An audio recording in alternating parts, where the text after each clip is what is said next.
Hi, Michael Burton with michaelburtonfilms.org, located in Salt Lake City, Utah. We're here talking about Internet Essentials. Now I want to talk to you about how to buy memory for your computer or upgrade your memory for your computer online.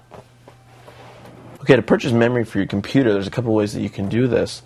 One, you could buy it online, or the other is you could go into a store and purchase the memory.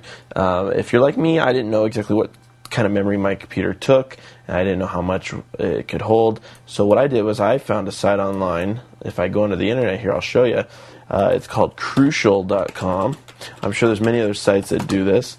And also, if you go into a store, someone could probably tell you as well. But what Crucial.com does is it scans your computer, and it'll tell you what kind of memory upgrades you can handle and what product you need to get. So this is Crucial.com.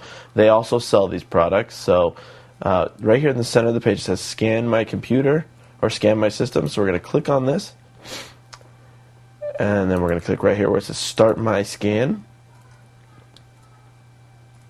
And now it's scanning my system. Once it's done scanning my system, it will give me all the information that I need on what to buy.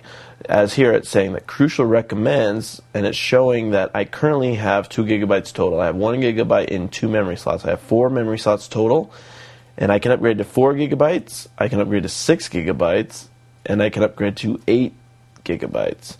And down here it shows you the different pricings along the bottom of how much that will cost. You can also, as you scroll down here, it'll tell you the different types, and so you can order it directly from them, the memory. Or you can take the info that you've gathered and you can go to another store if you wish to try to find a cheaper price. I happen to think that this seems to be a great deal. And you can go to a different store and have them recommend what to purchase, and they probably carry there at those stores as well.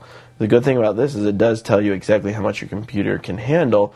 Now it also says on here that it doesn't necessarily mean that it can handle the total amount converted. So you need to check with your local store on that, or email Crucial and ask them if your computer system can handle the max upgrade, or if it'll even do anything for you.